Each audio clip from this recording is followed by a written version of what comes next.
नमस्कार. आपलं registration complete झालं का? तर हे आपल्याला कसं समजणार? कारण जर आपण फॉर्म भरतोय, प्रोफाईल क्रिएट करतोय, सगळं माहिती व्यवस्थित भरून राहिलो. आता समजा तुम्ही एखाद्या काउन्सिलरकडे सगळे कामं दिले पण असतील, की तुम्हीच रजिस्ट्रेशन करा, तुम्ही चॉईस फिलिंग करा. पण बऱ्याच वेळेस असंही होऊ शकतं, की अनावधानानं तुमचं जे रजिस्ट्रेशन आहे, तर ते पूर्ण होणार नाही, असं सुद्धा होऊ शकतं. मग हे आपण कसं चेक करावं? की रजिस्ट्रेशन पूर्ण झालं का नाही? कारण जर आपण स्वतः बसून जर काम करून घेतलेलं असेल, तर आपल्याला माहिती आहे की आपण पेमेंट केलेलं आहे, सक्सेसफुल जे सबमिट असतात डॉक्युमेंट्स, तर ते डॉक्युमेंट्स आपण पूर्ण बसून सबमिट केलेलं आहे. पण ज्यावेळेस तुम्ही कुठे जॉइन होता आणि सगळं तुमचं काम तुम्ही उधळं दिलेलं असतं, की तुम्ही सगळं करून घ्या. तर अशा कंडिशनमध्ये तुम्ही काय-काय चेक करायला पाहिजे? स्वतः आपण तुम्ही हेच चेक करा घरबसल्या. काय करायचं की तुमच्या प्रोफाईलचं लॉग इन करा. आणि जर तुम्ही एखाद्या ठिकाणी अशा जॉइन असाल, तुम्हाला प्रोफाईलच माहीत नाही, तर हा पण प्रॉब्लेम असेल. तुम्ही साइन इन करा. साइन इन कुठं करायचं काय, तर ही लिंक तुमच्या काउन्सिलरनं तुम्हाला दिलेली असेल आणि काउन्सिलिंग जॉइन जरी नसेल केलं, तरीसुद्धा तुम्ही एकदा साइन इनच्या ऑप्शनमध्ये जा आणि साइन इन करा मेल आयडी आणि पासवर्ड टाकून.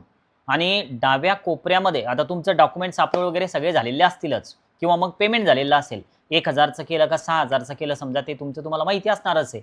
पण आता ज्यावेळेस तुम्ही डाव्या साईडला काही टॅब दिसतायत तुम्हाला नेव्हिगेशनमध्ये, तर त्या नेव्हिगेशनमध्ये एक टॅब तुम्हाला अप्लाइड सेशनची दिसते.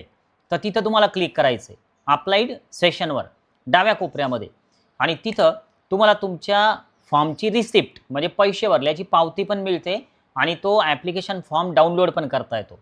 मग आता जर या दोन्ही गोष्टी जर तुम्ही डाउनलोड करून बघितल्या, तर त्यामध्ये काय होणार आहे, तर त्या फॉर्ममध्ये जे 3-4 पेजेस येतील, तर शेवटच्या पेजवर जा. फॉर्म रीड करत शेवटच्या पेजवर जा आणि त्यामध्ये जे डॉक्युमेंट्स आहे, तर ते अपलोडेड आहेत का? तर हे चेक करा.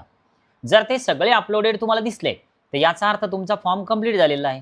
पण जर समजा नॉट अपलोडेड असं कुठं दिसलं, तर याचा अर्थ फॉर्म कंप्लीट झालेला नाही. म्हणजे तुम्हाला परत नव्याने ते काम करावं लागतं.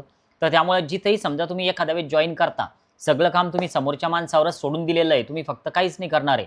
तर अशा कंडिशनमध्ये हे प्रॉब्लेम्स येतात. नंतर मग मेरिट लिस्टमध्ये नाव येत नाही आणि नंतर मग ते त्या काउन्सिलरला कॉल करतील, की सर आमचं नाव नाही आलं मेरिट लिस्टमध्ये. आता महाराष्ट्रात बरेच लोक आहे की जे काळजीपूर्वक काम करतात स्वतः घेऊन, पण सगळेच करतील याची गॅरंटी नसते. तर त्यामुळं आपली पण जबाबदारी आहे, आपल्या पाल्याची जबाबदारी आहे. आपण स्वतः नीट दिलेली आहे.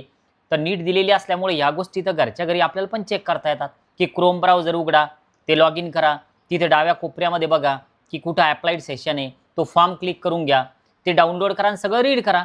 तर त्यामुळं हे सगळं करून बघा एकदा नक्की. आणि आज आपण थांबूया. Okay, bye.